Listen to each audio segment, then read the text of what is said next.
Denmark strengthens military in Greenland.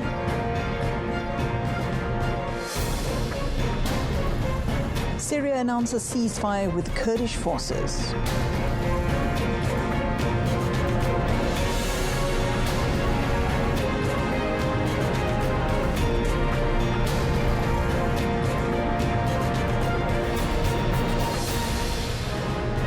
Good afternoon and Salam Malaysia Madani. You're watching World Today. I'm Mohana Priya. Before the full bulletin, here are the top 10 stories of the day. EU ambassadors met in Brussels on Sunday to discuss US President Donald Trump's latest tariff threats over Greenland. Germany and France condemned the threats as blackmail, with Europe considering up to 93 billion euros in tariffs or restrictions on American companies in response. Ukraine has held several rounds of talks with representatives of US President Donald Trump, with work underway on documents aimed at ending the war. Ukrainian President Volodymyr Zelensky said that Kiev is keeping Washington fully informed about battlefield conditions and Russia's continued strikes on Ukraine's energy infrastructure, saying Moscow shows no real interest in diplomacy. UN Human Rights Chief said that he was shocked by first-hand accounts of sexual violence against women in Sudan during a visit to a displaced persons camp. Speaking in Nairobi after a 5-day trip, he called the war an abyss of unfathomable proportions and urged a swift end to the conflict. A collision between two high-speed trains in southern Spain left at least 21 people dead and 30 seriously injured. Transport Minister Oscar Puente said that all the injured have been evacuated to hospitals for treatment. Uncontrolled wildfires tore through communities in southern Chile, leaving charred ruins and at least 18 people dead. More than 50,000 people have been displaced after 2 days of blazes in the Nuble and Biobío regions, fueled by strong winds and hot weather. A major fire gutted a shopping mall in central Karachi, killing 6 people, including a firefighter, and injuring at least 20, with the building still at risk of collapse. The blaze broke out Saturday night at the Gul Plaza, rapidly engulfing the multi-story building as firefighters battled the flames through the night. South Africa declared a national disaster as heavy rains and flooding battered the northern regions. At least 37 people have died, with thousands of homes and dozens of schools damaged. Rising waters also forced the partial closure of Kruger National Park, prompting the evacuation of over 600 visitors.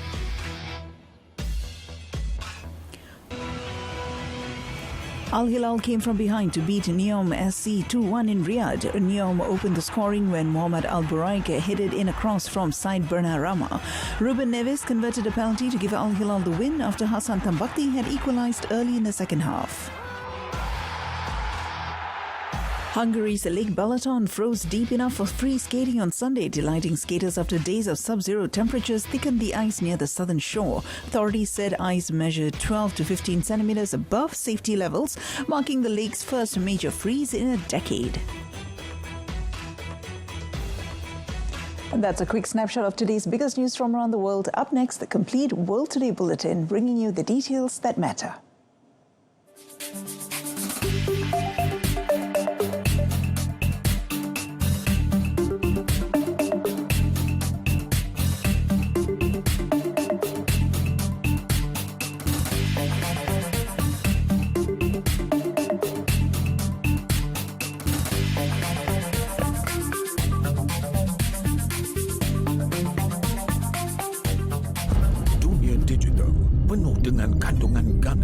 Eksploitasi kanak-kanak dan buli cyber berleluasa di luar kawalan. Akta Keselamatan dalam Talian 2025 atau ANSA dikuat kuasa untuk melindungi rakyat. Pengguna boleh bertindak atas kandungan yang berisiko. Setiap laporan yang dibuat, platform digital wajib bertindak pantas terhadap penyalahgunaan digital. Dengan ANSA, internet kini lebih selamat untuk kanak-kanak dan keluarga kita. And we're back with more news. EU ambassadors attended an emergency meeting on Sunday in Brussels, Belgium, to discuss US President Donald Trump's latest tariff threats over Greenland. Germany and France condemned Trump's threats as blackmail on Sunday, with France suggesting a range of untested economic countermeasures in response. The Financial Times reported that European capitals may hit the US with 3 billion euros worth of tariffs or restrict American companies from the bloc's market in response to U.S. President Donald Trump's threats to NATO allies opposed to his campaign to take over Greenland. The retaliation measures are being drawn up to give European leaders leverage in pivotal meetings with Trump at the World Economic Forum in Davos this week. The move comes as Trump vowed to slap tariffs on 8 European nations until the U.S. is allowed to buy Greenland. All 8 threatened countries, Denmark, Sweden, France, Germany, the Netherlands, Finland, Britain and Norway, already facing U.S. tariffs of 10 to 15%, have sent small numbers of troops to Denmark's vast Arctic island. The move comes as the tensions with the U.S. over the region's future continues to escalate. And on a related note, Denmark will strengthen its military presence in Greenland and expand joint exercises with NATO allies. Now, this is part of broader efforts to increase alliance responsibility for security in the Arctic and North Atlantic. A spokesperson for the Danish Defence Ministry said there is a shared understanding among Denmark and its allies that NATO must assume greater responsibility for security in the area. Denmark will therefore strengthen its military presence in Greenland and work closely with NATO allies to ensure a more permanent presence and more joint exercises in the Arctic. The ministry's comments came as several European countries announced that they were sending military officers to Greenland. For the ministry, this is a natural continuation of the increased presence and exercise activity initiated last year. It said the purpose of deploying soldiers and capabilities to Greenland is to continue the existing efforts to train the NATO alliance's ability to operate under the unique Arctic conditions. Iran's Supreme Leader Ali Khamenei blamed U.S. President Donald Trump for weeks of protests after rights groups said a violent crackdown by security forces had claimed thousands of lives. On Sunday, an Iranian official in the region said at least 5,000 people have been killed in the protests, including about 500 security personnel. مردم اصفهان هم عصر امروز در محکومیت اغتشاش‌ها همین عوامل نادان و ناآگاه با سردستگی اون عناصر خبیث و آموزش دیده کارهای بدی کردن، جنایت‌های بزرگی انجام دادن. 250 مسجد رو خراب کردن. بیش از 250 مرکز آموزشی و علمی رو خراب کردن، از بین بردن.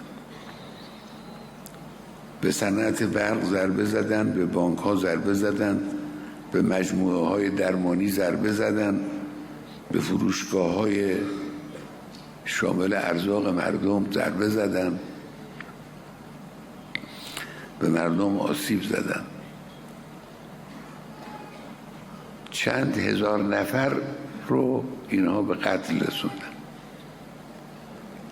بعضی ها رو با شدت غیر انسانی، یعنی کاملا وحشیانه، به قتل رسوندن. The protests erupted on 28 December over economic hardship and swelled into widespread demonstrations calling for the end of clerical rule in the Islamic Republic. Trump has repeatedly threatened to intervene, including promising to take very strong action if Iran executed protesters. Ukraine's delegation has held several rounds of talks with representatives of U.S. President Donald Trump, with work underway on documents needed to end the war. Ukrainian President Volodymyr Zelensky said that Kiev was fully informing Washington about the situation on the ground and Russia's continued strikes on Ukraine's energy infrastructure, adding that Moscow showed no real interest in diplomacy. He said negotiations with the U.S. side would continue next week. Щоб росіяни дійсно серйозно хотіли закінчення війни, вони б зосередились на дипломатії, а не на ракетних атаках, не на блекаутах та спробах завдати шкоди навіть нашим атомним станціям. У нас є дані щодо об'єктів, по яких Росія робила розвідку для ударів. Все чітко говорить про те, що дипломатія для Росії точно не пріоритет. Треба це Trump is expected to attend the World Economic Forum in Davos, Switzerland, where he has indicated that he may meet Zelensky, a meeting the Ukrainian leader has publicly sought. World leaders gathering at the forum are expected to discuss the conflict as intensifying Russian attacks have left some Kyiv residents without heating in sub-zero temperatures. Syrian President Ahmad al-Sharaa has announced a deal with the chief of Kurdish-led forces that includes a ceasefire after government troops advanced across Kurdish-held areas of the country's north and east. Syrian Kurdish leader Mazloum Abdi said that he agreed to the deal to avoid a broader war. He made the decision after deadly clashes in the Syrian city of Raqqa between Kurdish-led forces and local fighters loyal to Damascus and fighting this month between the Kurds and government forces. The Syrian presidency published the text of the 14-point agreement, which includes integrating the Syrian Democratic Forces and Kurdish security forces into the state. The agreement will also see the immediate handover of Kurdish-run Deir ez-Zor and Raqqa provinces. However, it marks a blow for the minority, which has long held ambitions of preserving the de facto autonomy they had exercised over the areas they held for over a decade. Abdi said that he would explain the deal's details to Syria's Kurds after returning from Damascus. Saudi Arabia is ranked second globally and first in the Arab world among donor countries for humanitarian aid last year. Now, the country's leading contributions to Yemen with 49.3% of total aid and ranking second for assistance to Syria. Advisor at the Royal Court and Supervisor General of the King Salman Humanitarian Aid and Relief Centre, Abdullah Al-Rabi'a, emphasised that the kingdom's leadership in humanitarian efforts reflects its commitment to generosity and to prioritising human dignity. He said the figures are documented in real time on the Saudi Aid Platform, the region's largest aid platform. Al-Rabi'a said that Saudi Arabia remains a constant source of generosity and a beacon of goodwill committed under its leadership to providing assistance to those in need worldwide.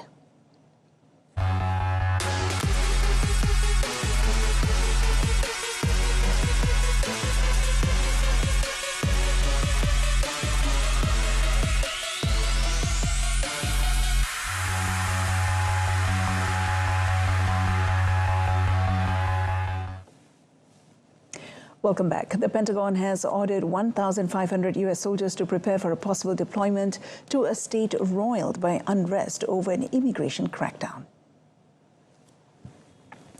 The reported preparations comes days after President Donald Trump threatened to invoke the Insurrection Act, which enables the use of military to suppress armed rebellion or domestic violence. U.S. defense officials said active-duty Army paratroopers based in Alaska have been put on alert, but the president has not made a final decision on the deployment. The Insurrection Act was last invoked in the U.S. more than 30 years ago, and any move by the federal government to deploy the military would inflame the standoff between the White House and local authorities in Minnesota. Minneapolis Mayor Jacob Frey described the federal agents from Immigration and Customs Enforcement and Border Control waging Trump's crackdown on immigration as an occupying force that has quite literally invaded the city. Crowds of protesters have clashed with immigration officers in the Midwestern state's main city of Minneapolis, particularly since the fatal shooting of a U.S. woman by a federal agent on the 7th of January. Guatemala's president has declared a 30-day nationwide state of emergency to combat criminal gangs after authorities accused the groups of killing 8 police officers and holding hostages at 3 prisons. The killings occurred in the Guatemalan capital and surrounding areas a day after gang-affiliated inmates took 46 people hostage in the 3 prisons to demand gang leaders be moved to lower security facilities. The other police officers were wounded in the retaliatory attacks. One suspected gang member was killed. President Bernardo Arevalo said that authorities had retaken control of all 3 prisons. He decreed a 30-day nationwide state of emergency to combat the gangs starting immediately. The measure, which must be approved by the opposition-controlled Congress, suspends the right of assembly and permits individuals to be arrested and interrogated without a court order. Since the mid-2025, gang members have staged uprisings at prisons to demand their leaders be held in less restrictive conditions.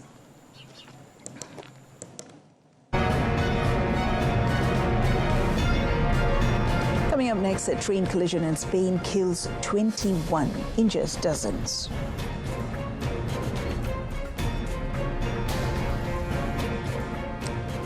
Spain reeled from a collision between two high-speed trains in southern Andalusia that killed 21 people and injured more than 70, with the Prime Minister calling it a night of deep pain. Now, the disaster struck on Sunday evening when a service travelling from Malaga to Madrid derailed near Adamuz, crossing onto the other track where it crashed into an oncoming train.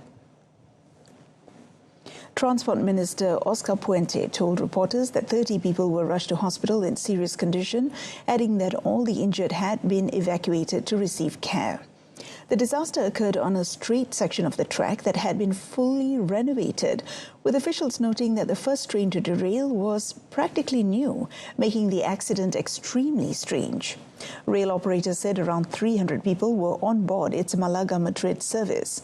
The hundreds of passengers left in the wreckage hampered the frantic work of emergency services. The Defence Ministry said it was sending around 40 members of its emergencies military unit and some 15 vehicles to the site of the accident. Uncontrolled wildfires tore through communities in southern Chile, leaving charred ruins in their wake and at least 19 dead. More than 50,000 people have been displaced by blazes burning for 2 days in the Nubel and Biobío regions, about 500 kilometers south of Santiago, fanned by strong winds and hot weather. En el caso de Biobío, lo que nosotros podemos confirmar, parte de la Policía de Investigaciones y Carabineros, que tenemos 15 personas fallecidas, y cuando nos referimos a esto son personas que se han identificado en lugares destinados al efecto y se están adoptando las medidas conjuntamente con el fiscal de flagrancia para aislar el sitio del suceso. Following the incident, President Gabriel Boric declared a state of emergency in Noble and Biobío as nearly 4,000 firefighters battled the wildfires raging amid high temperatures during the southern hemisphere summer. The order allows for the deployment of the armed forces to assist. Wildfires have severely impacted south-central Chile in recent years, amid growing signs of the impact of climate change in the South American country, including extreme weather, drought, and floods. Now, a major fire that gutted a shopping mall in central Karachi killed 6 people, including a firefighter, and injured at least 20 others, with the damage to buildings still at risk of collapse. The fire broke out late Saturday at the Gul Plaza building on M.A. Jinnah Road, quickly spreading through the multi-story structure and leaving shops gutted. Firefighters battled the inferno through the night as crowds of onlookers and distressed shopkeepers gathered nearby. The chief operating officer of rescue said that the operation remained perilous and ongoing, with the building's critical condition posing a continued collapse risk. Karachi Mayor Murtaza Wahab told media that 60 people are still missing and the search operation is ongoing. For shop owners, the disaster represented a lifetime of lost work. 12-13 crore तो लग चुके हैं। उसके बाद भी अभी तक पता नहीं कितना और हुआ होगा। हम तो सब लोग रोड पे आ गए, जीरो पे ही आ गए। 20 साल की मेहनत सारी खत्म हो गई। South Korea and China are set to hold a fresh round of follow-up negotiations on service and investment under their bilateral free trade agreement, FTA. Trade delegations from the two sides will hold the 13th round of follow-up negotiations throughout this week in Beijing, aiming to expand the country's FTA to include service and investment. Seoul and Beijing implemented their bilateral free trade agreement in December 2015, removing major tariffs on products. The countries have held 12 follow-up meetings since 2018 to expand the scope of the trade pact to investment and service sectors. Earlier this month, President Lee Jae-myung and Chinese President Xi Jinping agreed to work to make progress in trade negotiations within this year during their bilateral summit in Beijing.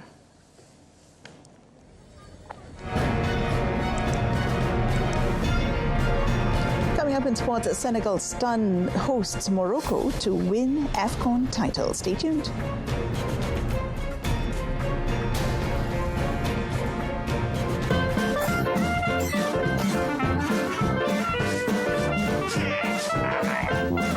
Bersihkan penapis penghawa dingin dan tetapkan 24 darjah Celsius untuk lebih jimat.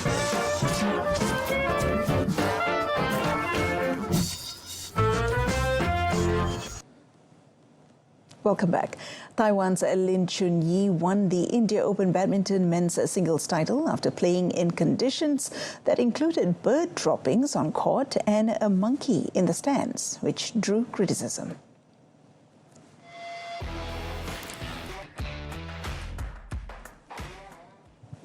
Senegal stormed off the field in protest at a penalty awarded against them before returning to beat hosts Morocco 1-0 after extra time and win the Africa Cup of Nations amid farcical scenes in the final.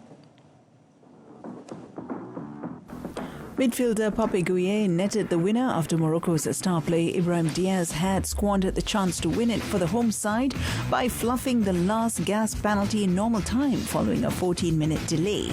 Now, the penalty was awarded following a VAR check after Diaz had been tugged to the ground by Senegal fullback El Hadji Malik Diouf while defending a corner 5 minutes into stoppage time.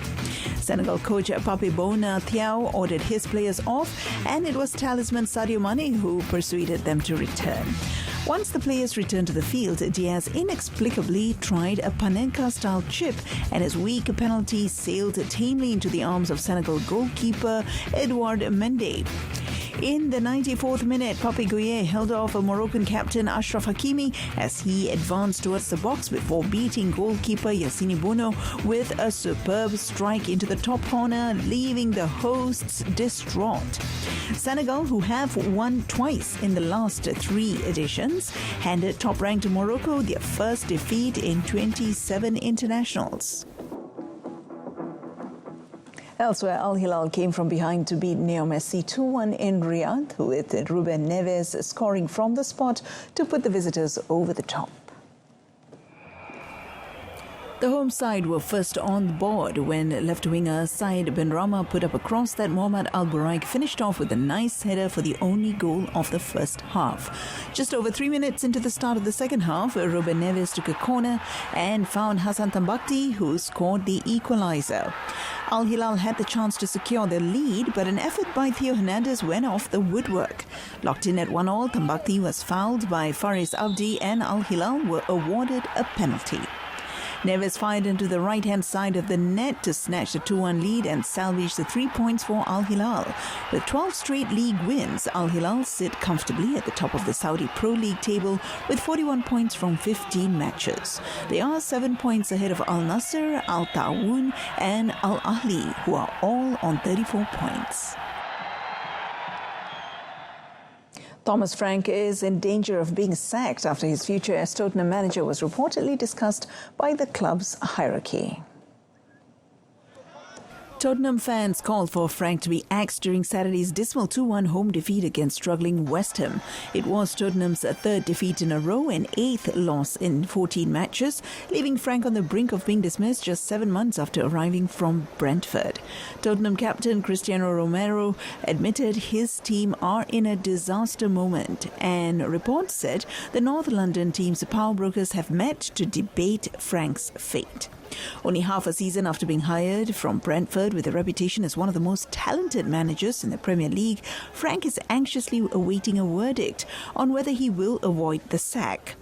Tottenham have won just once in their last 8 matches and have been knocked out of both the FA Cup and League Cup. They are 11th in the Champions League group phase ahead of a crucial visit from Borussia Dortmund on Wednesday in the battle to qualify for the last 16. Moving on to tennis, Carlos Alcaraz kick-started his bid for a career Grand Slam with a battling 3-set beating of home hope Adam Walton at the Australian Open, pleased to get a solid match under his belt. And that's it for now in our top story today. Denmark strengthens military in Greenland. Until next time, I'm Mohana Priya. Salam Malaysia Madani. Thank you for your company.